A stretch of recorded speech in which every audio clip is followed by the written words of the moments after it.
ఓం నమో భగవతే వాసుదేవాయ. మనం భీష్మాచార్యుల వారు శ్రీకృష్ణ పరమాత్మని నమస్కరిస్తూ ఆయన యొక్క వైభవాలను చెప్పడం గురించి తెలుసుకుంటున్నాం. భీష్మాచార్యుల వారు అవతారాల వైభవాన్ని చెబుతూ నమస్కారం చేస్తున్నాడు. ఒక రూపంతో పరమాత్మ వచ్చి ఒక్కొక్క ప్రయోజనానికి దివ్యమైన రూపంతో వచ్చి పాపాత్మలను రాక్షసులను నిగ్రహించి సంహరించి సాధుపురుషులను కాపాడటానికి పరమాత్మ దివ్యస్వరూపాన్ని మనసులో స్మరించి నమస్కారం చేస్తూ భీష్ముడు ఆ అవతార వైభవాన్ని కీర్తిస్తున్నాడు. మనం కూడా మనసులో స్మరించి ఆయనకి నమస్కారం చేస్తూ భీష్మాచార్యుల వారు చెప్పినటువంటి ఆ వైభవాన్ని అంతటినీ కూడా మనం విందాం. ఒకప్పుడు సోమకుడు అనే రాక్షసుడు వేదాలను అపహరించి సముద్రం అడుగుకు వెళ్ళిపోతే మత్స్యావతారం స్వీకరించి ఆ రాక్షసును సంహరించి వేదాలను తీసుకువచ్చి చతుర్ముఖ బ్రహ్మగారికి అందించాడు. మత్స్యమూర్తి పేరు కలిగిన శ్రీకృష్ణ పరమాత్మకు నమస్కరిస్తున్నాను. అమృతం కొరకు దేవతలు దానవులు కలిసి మందర పర్వతాన్ని కవ్వానగా చేసుకుని క్షీరసాగర మదనం చేసినప్పుడు అది జారి పాలసముద్రంలో పడిపోకుండా తన శరీరం ఆధారభూతంగా కారణభూతుడైన ఆదికూర్మమై ఆ పర్వతాన్ని కింద చేరి అమృతోత్పాదనకు కారణమై దేవదానవుల కోరిక తీరడానికి కారణమైన నారాయణ స్వరూపమైన శ్రీకృష్ణ పరమాత్మకి నమస్కరిస్తున్నాను. అంటే కూర్మావతారం ఆ రకంగా అయ్యిందని మనకి ఇప్పుడు దశావతారాలు కూడా ఒకసారి ఆయన చెప్తున్నారనమాట. దశావతారాలు కాదు, కృష్ణ పరమాత్మ వరకు అష్ట అంటే 8వ అవతారం వరకు. ఒకనాడు పర్వతాలతో అరణ్యాలతో సముద్రాలతో కూడి ఉన్న భూమిని అంతటినీ వరాహస్వరూపుడై హిరణ్యాక్షుని సంహరించి భూమిని తన దంష్టలతో పైకి ఎత్తిన పరాత్పరుడు ఆదివరాహమూర్తికి నమస్కరిస్తున్నాను.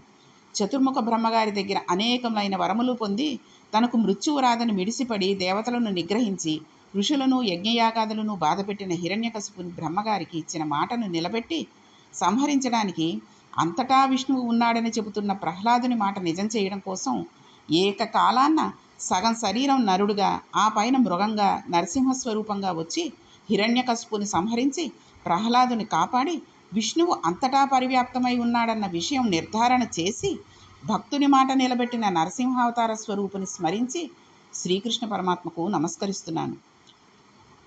మరొకనాడు బలిచక్రవర్తి విజృంభించి దేవేంద్రాదులకు యజ్ఞాలలో ఇచ్చే హవిస్సులు యందు భాగం లేకుండా చేశాడు. దేవతలందరూ అరణ్యాలను పట్టి తిరుగుతూ ఉండగా కశ్యప ప్రజాపతి భార్య అయిన అదితి వ్రతం చెయ్యగా ఆమె భక్తికి సంతసిల్లి ఆమె గర్భమునందు వామనమూర్తిగా ఆవిర్భవించి నర్మదా నదిని దాటి వెళ్ళి బలిచక్రవర్తి యజ్ఞం చేసే యజ్ఞవాటమును ప్రవేశించి భిక్ష అడగవలసిన అవసరం లేనివాడు చేయి సాచి బ్రహ్మచారిగా 3 అడుగుల నేలను అడిగి త్రివిక్రమ స్వరూపుడై అంతటా తన 2 పాదాలతో ముల్లోకాలను కొలిచి 3వ అడుగు ఎక్కడ పెట్టమని అంటావని అడిగి బలిచక్రవర్తి తన తలను చూపించగా తన పాదాన్ని ఉంచి ఆయన అతిశయం తగ్గించి దేవేంద్రుడికి తిరిగి రాజ్యాన్ని ఇచ్చి ఉపేంద్రుడై ప్రకాశించిన వామనమూర్తి అయి ప్రకాశించినటువంటి శ్రీకృష్ణ పరమాత్మ వైభవాన్ని మనసులో స్మరించి కీర్తిస్తూ నమస్కరిస్తున్నాను. అన్నమాచార్యుల వారి కీర్తనలోనండి ఒక కీర్తనలో 3 అడుగుల నేలను కొలిచినటువంటి ఆ పరమేశ్వరుని మనం కొలిస్తే ఆయన మనం కొలిచినటువంటి ప్రార్థనలకి సంబరపడిపోయి మన కోరికలు తీర్చడా అనే అర్థం వచ్చేటట్టుగా ఉంటుంది.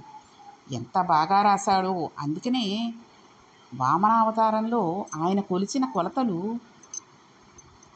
3 పాదాలే అయినప్పటికీ మనం ప్రతి క్షణం కనుక ఆయనను కొలుస్తూ ఉంటే మన యొక్క బాధలన్నింటినీ ఆయన ఏ విధంగా ఆ వామనావతారంలో బలిచక్రవర్తి యొక్క తలను అణిచివేశాడో ఆ రకంగానే మన బాధలన్నింటినీ అణిచివేస్తాడు. కాబట్టి ఆ వామనమూర్తి అయి ప్రకాశిస్తున్న శ్రీకృష్ణ పరమాత్మ వైభవాన్ని మనసులో స్మరించి కీర్తిస్తూ నమస్కరిస్తున్నాను అన్నారు భీష్మాచార్యుల వారు. ఒకప్పుడు జమదగ్ని మహర్షి కుమారుడిలా పరశురాముడై ప్రభవించి 21 పర్యాయాలు భూమండలం అంతా తిరిగి క్షత్రియులనందరినీ సంహారం చేసి సమంతక పంచకాన్ని నిర్మించిన ఉగ్రమూర్తి అయిన పరశురాముడికి నమస్కరిస్తున్నాను.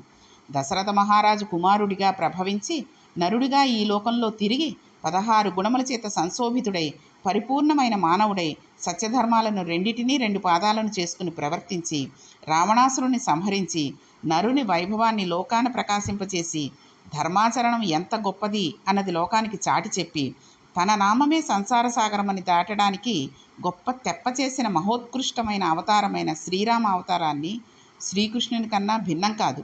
శ్రీరామ స్వరూపమైన శ్రీకృష్ణ పరమాత్మకు తలవంచి నమస్కరిస్తున్నాను.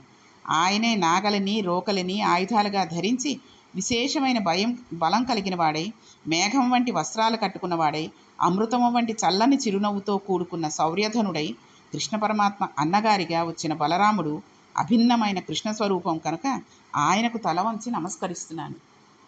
భీష్ముడు పరవశించి చేస్తున్న స్తుతి మహానుభావుడు వాసుదేవుడనే పేరుతో ఈ భూమి మీద ఆవిర్భవించి దుష్టులైన రాక్షసంసలతో పుట్టినటువంటి రాజులందరినీ చెనకడం కోసం అర్జునుడిని సారథిగా కురుక్షేత్ర యుద్ధభూమి యందు కొన్ని కోట్ల మంది అధర్మాత్మలు తెగటారిపోవడానికి కారణమైనవాడు, దేవతల చేత మునుల చేత స్తుతింపబడే పద్మనాభుడు, శ్రీ మహావిష్ణువు స్వరూపమైన పరిపూర్ణమైన శ్రీకృష్ణ అవతారం యొక్క నామం జ్ఞాపకానికి రాగానే పరవశంతో కూడుకున్న హృదయం కలిగిన వాడై శిరస్సు వంచి నమస్కరిస్తూ ప్రార్థిస్తున్నాను. ఎంత గొప్పగా కృష్ణ పరమాత్మ యొక్క వైభవాన్ని చెబుతున్నారో చూడండి.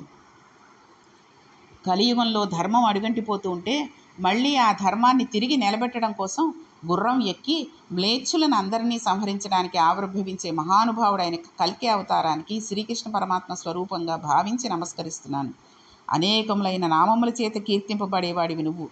ఈ లోకానికి ఒక్కొక్క గుణము ప్రకటించినప్పుడు గౌణములైన నామాలను పొందినవాడివి. ఏ నామాన్ని పట్టుకుని ప్రస్తుతించినా జనన మరణ చక్రాన్ని దాటిపోతారు.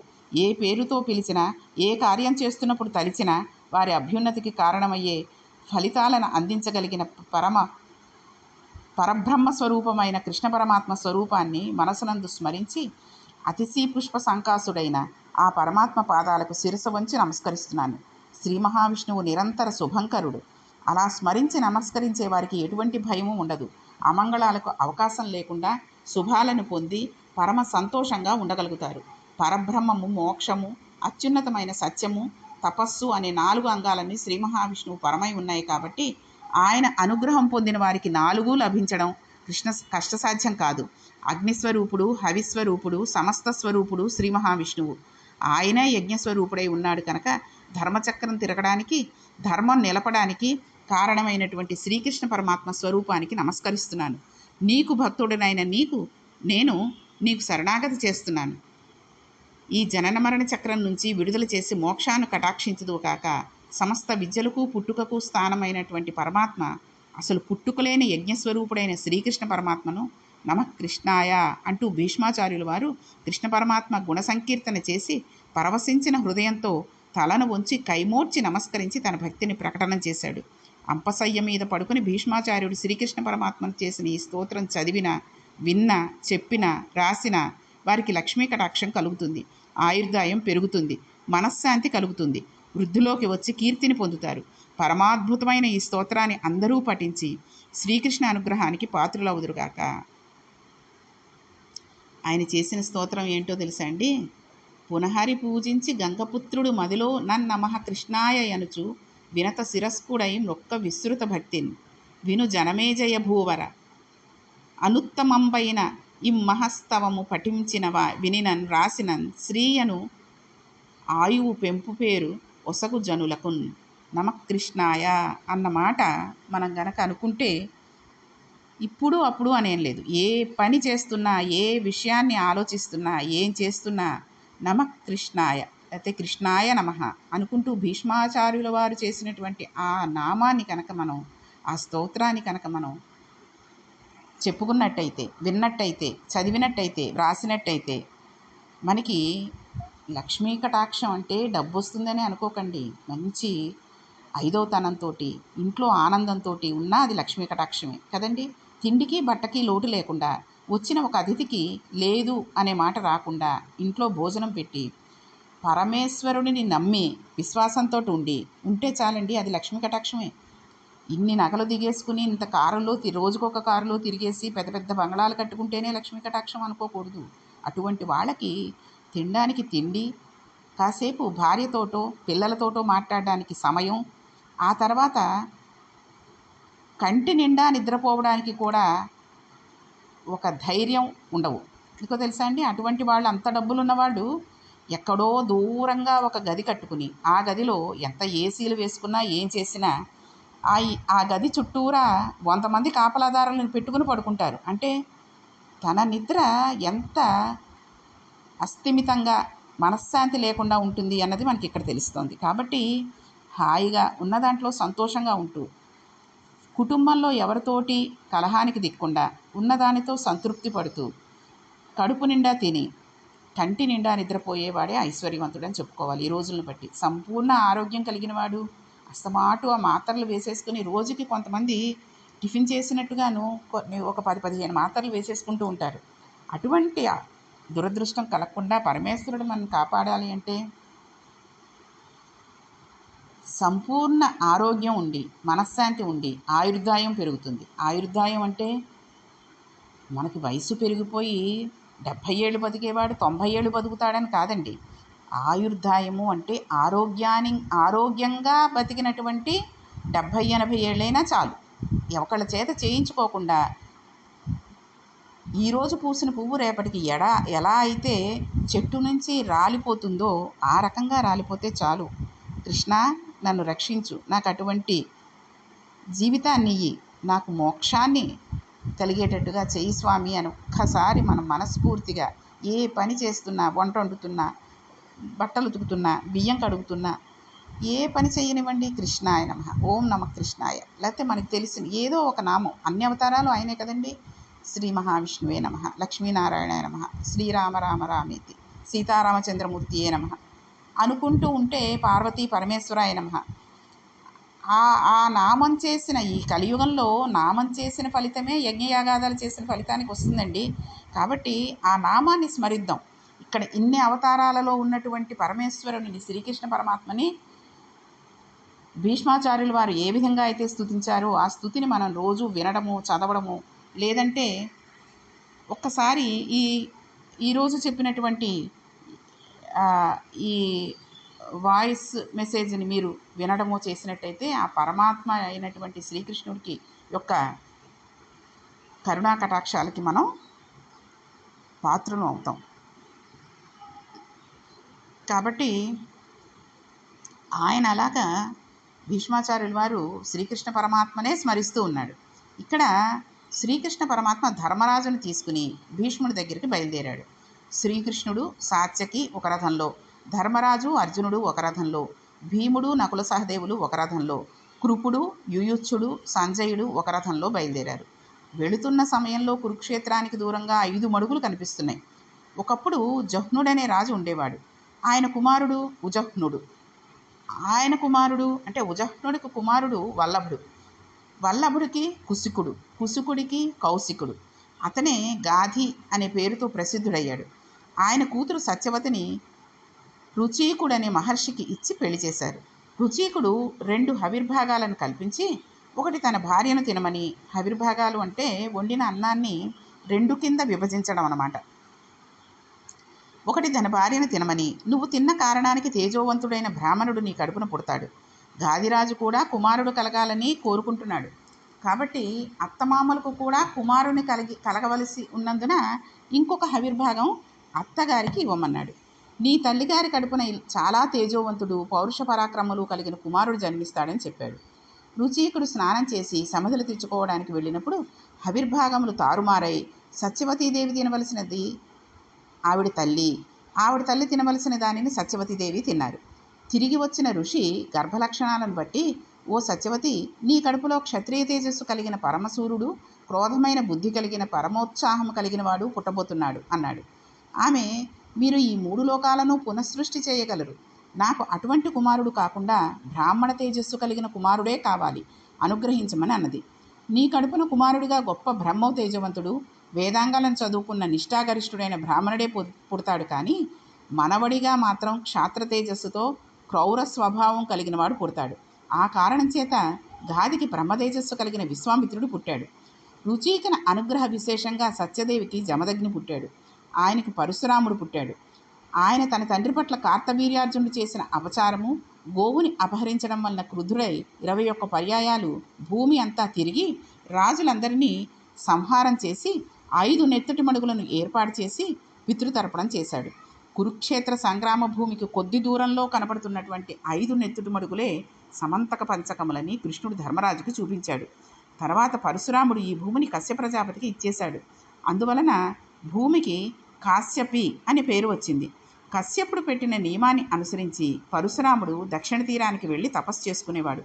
ఒకప్పుడు రాజులు లేక ధర్మం తప్పి భూమి కిందకు కుంగిపోతే కశ్యప ప్రజాపతి తన ఊరువులను ఆధారం చేసుకుని భూమి పైకి ఎత్తాడు. ఊరువులు అంటే భుజాలని. కనుక ఉర్వి అనే పేరు భూదేవికి వచ్చింది. పరశురాముడు చంపగా కొందరు రాజులు ఉన్నారని భూదేవి చెబితే వాళ్ళని తీసుకువచ్చి పట్టాభిషేకం చేసి వాళ్ళ చేత భూమిని పరిపాలింపచేశాడు. ఆవేశ అవతారమైన పరశురామ అవతారం సర్వోత్కృష్టమైనది, వైభవంతో కూడుకున్నది. సమంత పంచకాలన్నీ చూపించి పరశురామ వైభవాన్ని ప్రస్తుతి చేశారు శ్రీకృష్ణ పరమాత్మ. శ్రీకృష్ణ పరమాత్మ భీష్మాచార్యుల వద్దకు వెళ్ళి ఆయనను చూసి, మహానుభావ, చాలా శారీరకమైన బాధ పొందుతున్నావు. ఒక్క బాణం శరీరంలో ఉంటేనే ఆ ములుకు చేత ఎంతో బాధ కలుగుతుంది. ఇన్ని బాణాలు శరీరంలో నాటుకుని ఉండగా నువ్వు ఎంత బాధపడుతున్నావో అంటూ చాలా గొప్ప మాటలు చెప్పారు. పరిపూర్ణ అవతారమైన పరబ్రహ్మం ఒక వ్యక్తి గురించి ఈ విధంగా చెప్పడం తేలికనేటువంటి విషయం కాదు. భీష్ముని గురించి కృష్ణ పరమాత్మ క్షత్రియుడిగా పుట్టి ఏ విధమైన కోరిక లేకుండా మహర్షిలా జీవించాడు. గొప్ప సౌందర్యమూర్తి. వివాహం చేసుకోలేదు. చాలా ఉత్తమమైన నడవడిక కలిగినవాడు. ఎన్నో ధర్మాలు తెలుసు. అన్నిటినీ ఆచరించి చూపించినవాడు. ధర్మాన్ని ఆచరించి చూపించినవాడు ఆచార్యుడు. బ్రహ్మచర్య దీక్ష చేత మన్మధుని ఓడించినవాడు. ఇన్ని గుణములు, ఇంత వైభవం కలిగినవాడు లోకంలో ఎక్కడా పుట్టలేదు అని అక్కడ ఉన్నవారిని ఉద్దేశించి కృష్ణ పరమాత్మ ప్రస్తుతి చేస్తూ, దేవతలు, రాక్షసులు, నాగులు, యక్షులు, గంధర్వులు, కిన్నరులు, కింపురుషులు అందరూ కలిసి కట్టకట్టుకుని ఒక్కసారి వచ్చి మీద పడిపోయినా తన దగ్గర ఉన్న దివ్యాస్త్ర సంపత్తి చేత ఓడించగలిగిన శక్తి కలిగిన పరాక్రమవంతుడు ఈ భీష్ముడంతటి రాజు లోకంలో ఎక్కడా ఉండడు. ఓ భీష్మ, ఇంద్రియాలను నిగ్రహించడంలో, సత్యం పలకడంలో, గొప్ప తపస్సు పొంది ఉండడంలో, విశేషంగా దానాలు చేయడంలో, వేదం చదువుకోవడంలో, ధనుర్వేదం పొంది ఉండడంలో, లోకంలో మిగిలిన రాజులను శౌర్యంతో పరాక్రమంతో మర్దించి ఎవ్వరి చేతిలో ఓడిపోని గొప్ప కీర్తి కలిగినవాడు ఎక్కడా ఏ కాలంలందు జన్మించలేదు అనేటటువంటి గొప్ప కీర్తిని పొందినటువంటి గొప్పవాడివి అని భీష్మాచార్యుల వారిని యొక్క గొప్పతనాన్ని, అతని యొక్క విశేషమైనటువంటి విషయాలని కూడా చెబుతూ కృష్ణ పరమాత్మ ఇంకా భీష్మాచార్యుల వారిని ఏమని పొగిడారు, ఆయన యొక్క గొప్ప గుణాలను మనందరికీ తెలియాలని కృష్ణ పరమాత్మ ఏ విధంగా చెప్పారు అనే విషయాలని మనం రేపటి పారాయణంలో తెలుసుకుందాం. అందుకే భీష్ముడు అంత గొప్పటివాడేవండి. భీష్మేకాదశి రోజు ఆయనని కనుక పూజిస్తే, ఆయన కనుక స్మరిస్తే, ఆయన రాసినటువంటి అంటే చెప్పినటువంటి విష్ణు సహస్రాన్ని చదువుకుంటే మనకి చాలా చాలా గొప్ప విషయాలు, చాలా చాలా గొప్ప కోరికలు తీరుతాయి. అసలు భీష్మ ఏకాదశి రోజు భీష్ముడికి తిలోదకాలు ఇస్తే, అంటే తద్దినం పెట్టినట్టయితే, అంత ఇదిగా చేయలేము అంటే ఇంట్లోనే చదువుకుని, అంటే ఎవరికైనా అవి ఎలా చేయాలి ఏమిటి అన్నది తెలియక ఉన్నట్టయితే మీకు గురువు అయినటువంటి వాళ్ళనో, బ్రహ్మ అయినటువంటి వాళ్ళనో, ఆ బ్రాహ్మణులను అడిగి ఎలా చేయించుకోవాలో అలా చేయించుకుంటే ఆ తర్వాతి సంవత్సరం వచ్చేటటువంటి భీష్మ ఏకాదశికి తప్పకుండా పిల్లాడినో ఎత్తుకుంటారండి. పిల్లలు కలగాలి స్వామి అని ఆయనకి కనుక దండం పెట్టుకుంటే భీష్మాచార్యుల వారికి తప్పకుండా పిల్లలు పుట్టి తీరుతారు. ఇది మాత్రం యథార్థం, సత్యం. కాబట్టి చాలామందికి చెప్పి చాలామంది చేసుకుని వాళ్ళు ఫలితాలను అనుభవించిన వాళ్ళు చాలామంది నాకు తెలిసి ఉన్నారు. కాబట్టి అంతటి గొప్ప చరిత్ర కలిగినటువంటి వాడు భీష్మాచార్యుడు. ఆయన యొక్క గొప్పతనాన్ని శ్రీకృష్ణ పరమాత్మ ఏ విధంగా ఇంకా ప్రస్తుతించాడు అనేటటువంటి విషయాన్ని మనం రేపటి పారాయణంలో తెలుసుకుందాం. ఓం నమో భగవతే వాసుదేవాయ.